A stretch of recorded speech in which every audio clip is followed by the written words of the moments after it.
they were going to kill me. But did you enjoy yourselves? You seem to. You seem to enjoy yourselves. You people are weird. You were laughing at some weird shit. You people are sick. Do we have any questions from anybody about anything?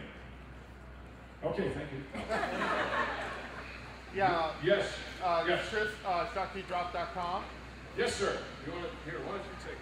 How are we gonna, I don't know how we're going to do this. I'm just going to stand there. This is Chris, shocktdrop.com. And I was curious, one, did you write the characters in mind? Did you have an idea of who you wanted when you put it together?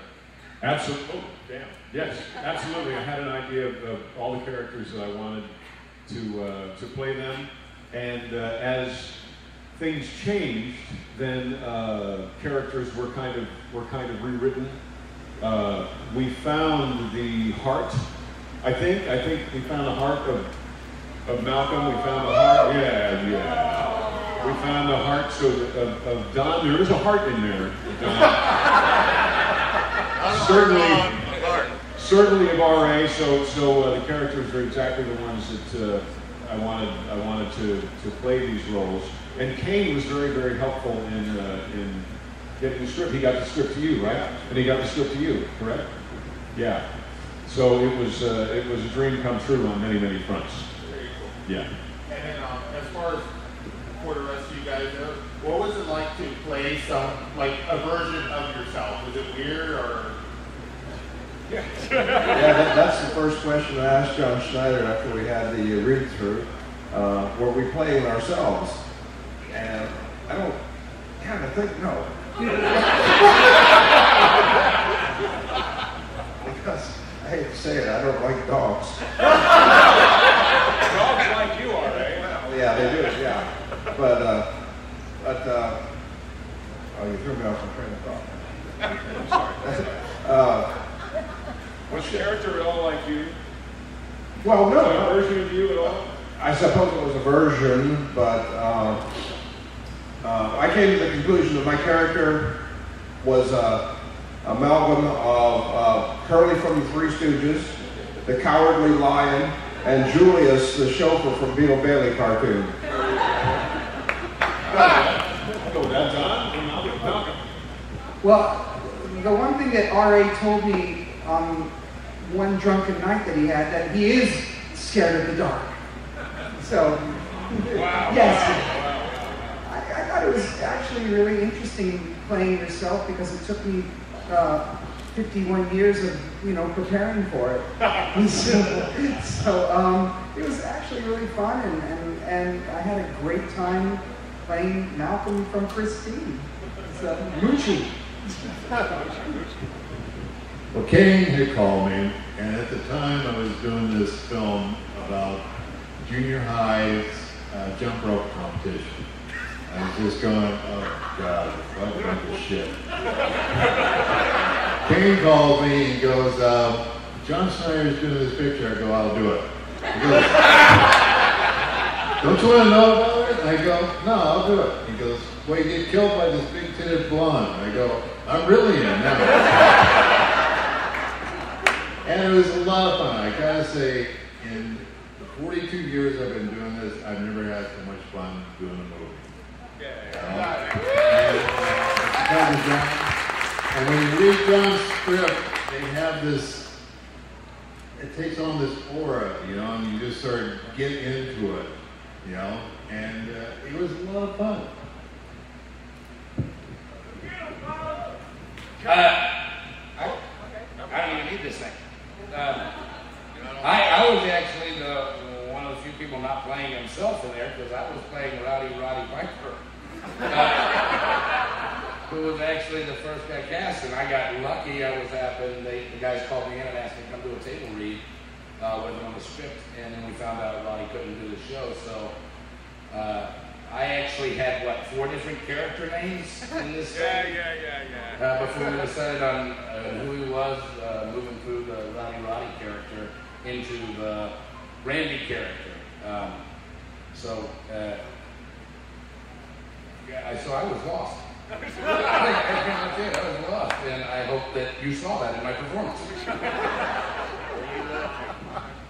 Yes, sir, please. You can say whatever you want. Yeah, going back to what Don said about having fun, if you all had half as much fun watching it as we did making it, then it's going to be a great movie. Woo!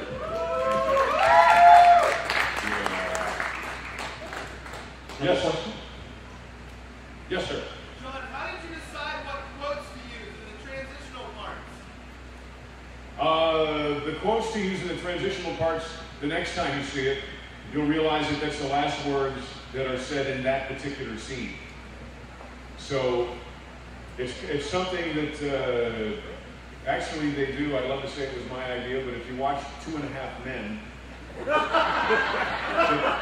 title of 2.5 Men is always a line of dialogue somewhere toward the end of the script. And if they happen to, I think 2.5 Men is hysterical, especially when Charlie was in it.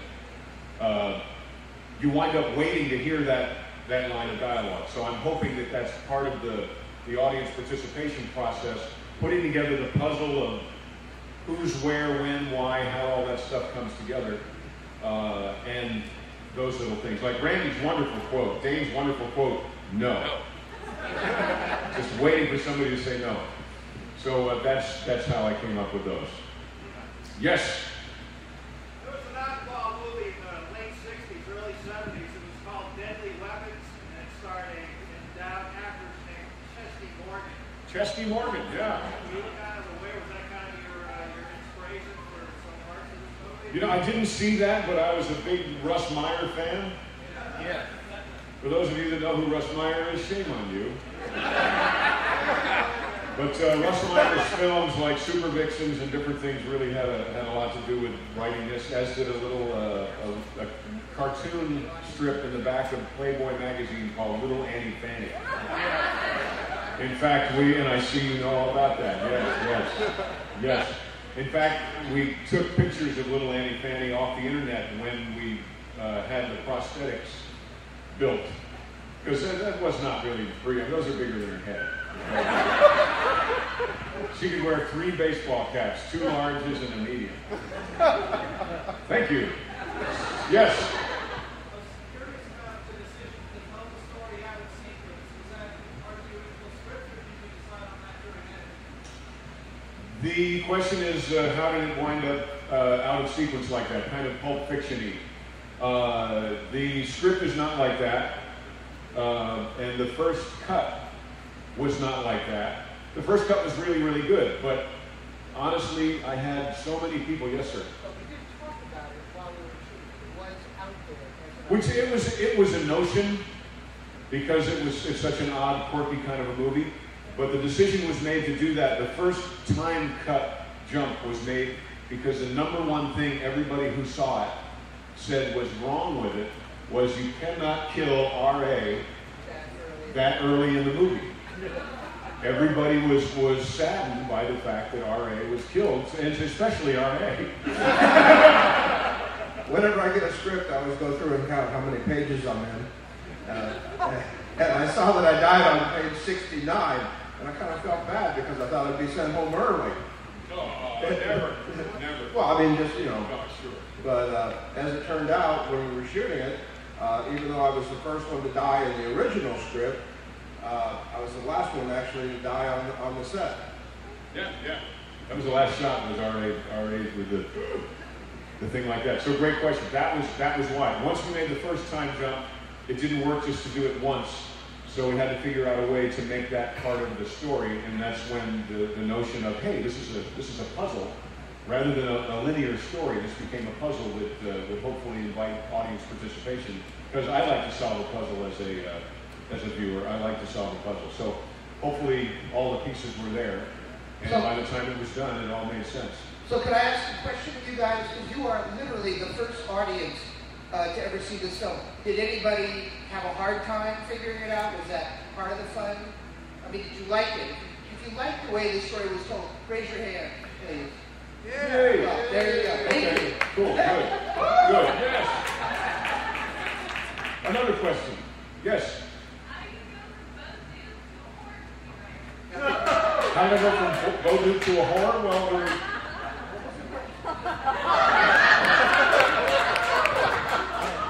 you take Lancashire.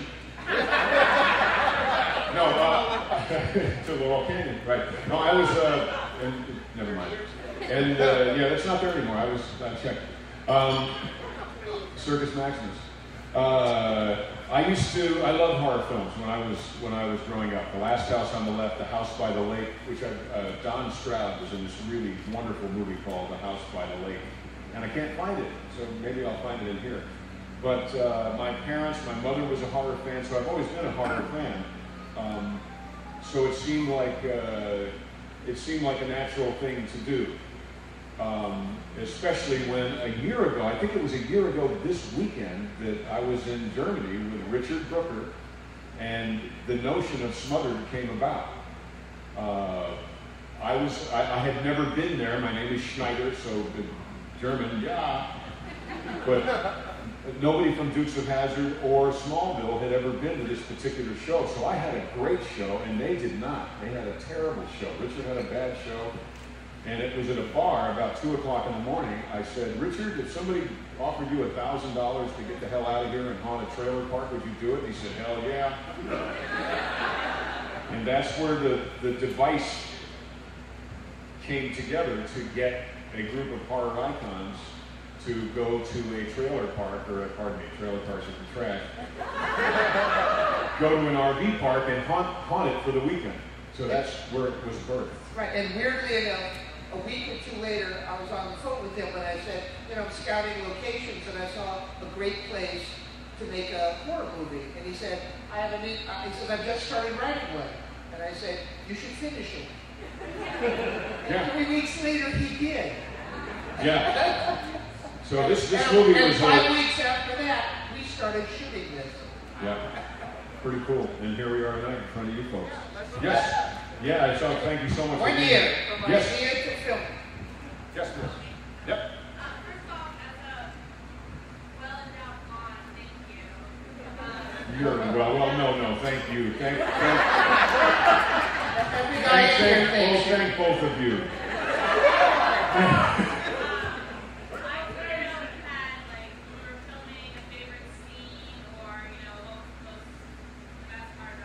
Favorite scene? You don't have to. My favorite scene, actually, I absolutely love watching the guy with the long hair. I can't remember his name. Richie Montgomery. That guy just made me laugh, and I love watching this guy film that scene. He was wonderful. I liked filming my death scene in it because it was really interesting to actually go into a pond full of parasites and hoping that they don't go in your ears or your nose or anything. But John didn't really care about that. He just wanted the shot. And he got the shot. So that was my favorite scene. There was just one more parasite in there. Guess what my favorite scene was?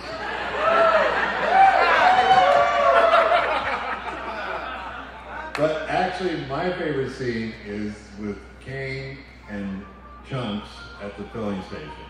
I thought that was one of the best scenes in the movie. But it was all fun, you know? I mean, I liked the scene that Malcolm and I did in the motorhome, and there's a little interplay there with the picture, because the gentleman that helped finance it, his wife's in that picture, and she died just recently. So, you know, there's a little interplay there. And then, you know, getting to, you know, play with Malcolm. I mean, he has a pecker neck, but no. Dane? Randy, Dane? Actually, that's easy, because I stood on set and watched them that day too. Watching him trying to use a fishing pole. That scene, I had so much fun watching it. But Bria Grant, who plays Dee Dee, I just think she's amazing. I could watch her read the phone book. I love And so all of that stuff, I thought she had real chemistry with Kane, and so I would sneak in and watch some of that stuff. So that last thing, and then just having Kane actually look right at the camera and go, I never played the hero, and shoot her in the head. You know, that was my favorite moment. I know when I have the movie copy of it, I'm just going to play that again. So you're a hopeless romantic. All right. Yes, John. Yes, Yes, sir. John. Yes, sir. What was your favorite scene? Well, it's almost impossible to tell. It's one of these deals You where. got your pen back. Yeah. Okay, good. Anybody get that business where they fans swipe the pen? We go. Anyway, it's one of these.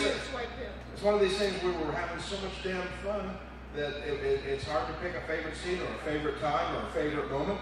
But one of the deals is, I think every single one of the actors on this show visited the set at least once on their day off. And That's right. And that's amazing, when you go to work on your day off just to hang out with everybody. And we had a good caterer too. Also, I gotta say one thing about the man to my left here. What's incredible about Mr. Schneider as a director is that he lets you be an actor, and he lets you do what you want to do, and he lets you act what you want to act, but in the end he will actually tell you what to do. No, this man lets an actor act, and it's a privilege to actually have been directed by John Schneider. Amen to that.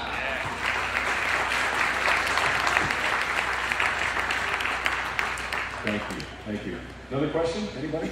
Yes. Since you were coming out of Louisiana, was it a little harder because of the conditions? You know, I can imagine there's a lot of practice to that. Oh, because of we were filming in Louisiana. It was, what month was it? It was June and July. Yeah, that's great. So it's pretty warm, and I think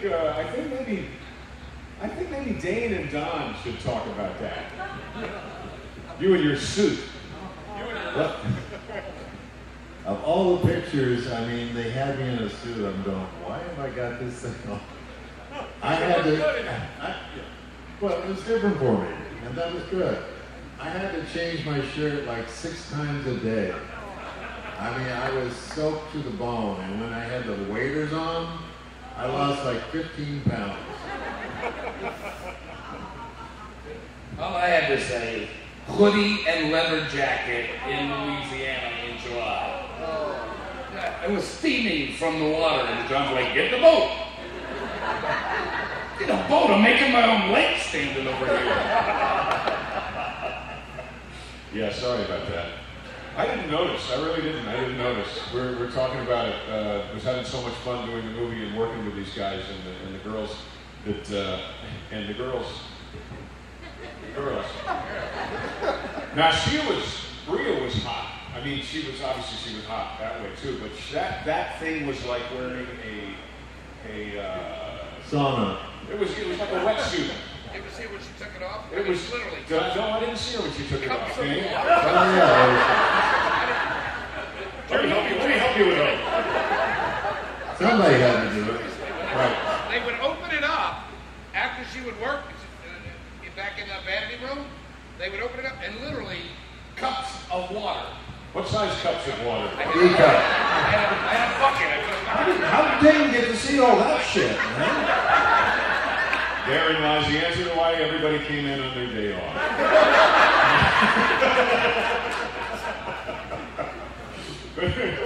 Somebody please ask something. Yes.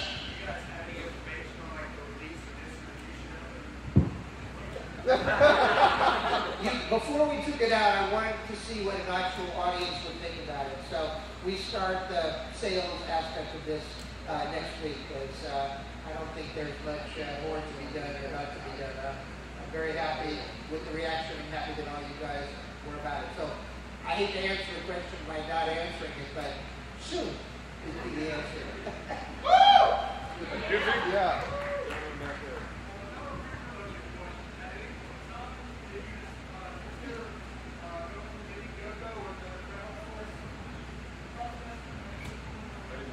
I want to know how we financed the movie. The day that John finished the script we had dinner with some people.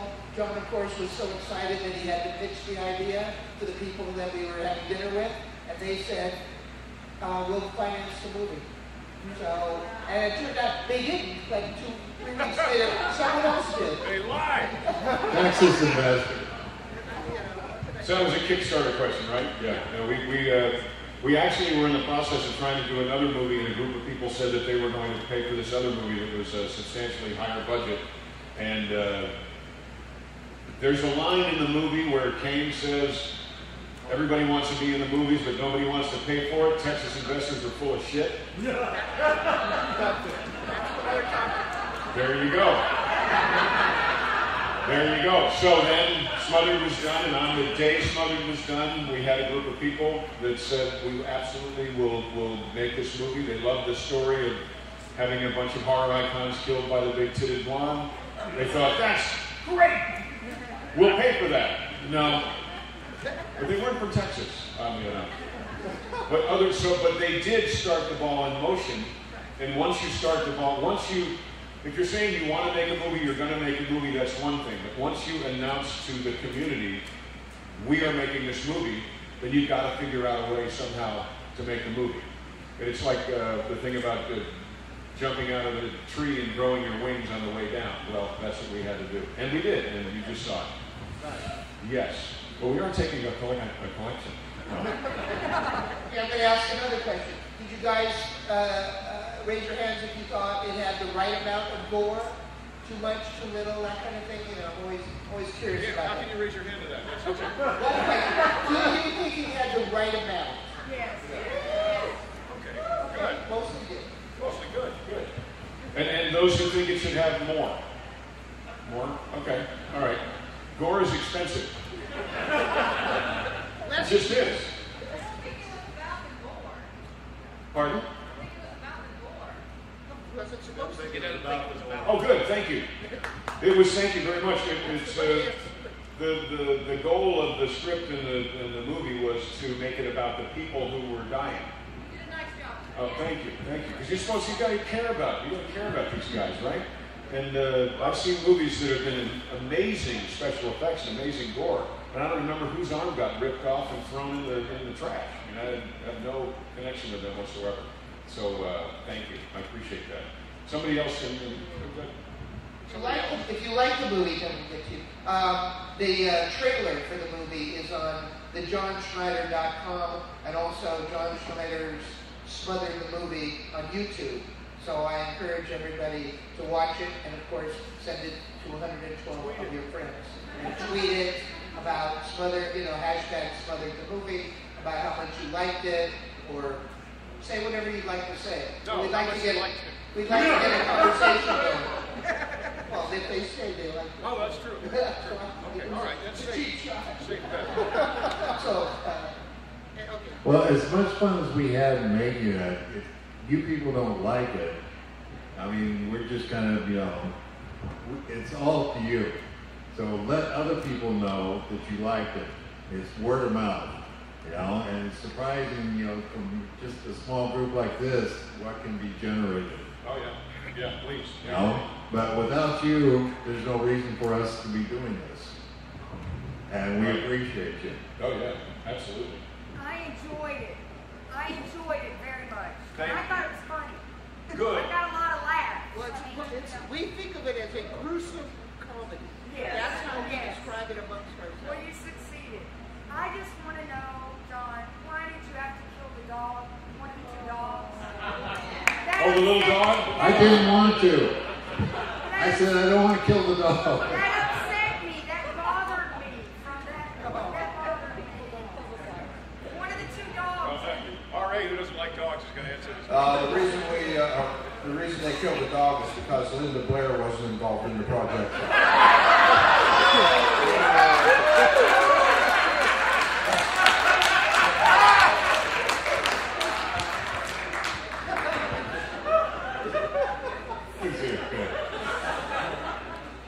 I think movies are supposed to be a shared experience. I think they're supposed to make you cringe. I think they're supposed to make you cry. I think they're supposed to make you think. And I do also think they're supposed to make you uncomfortable.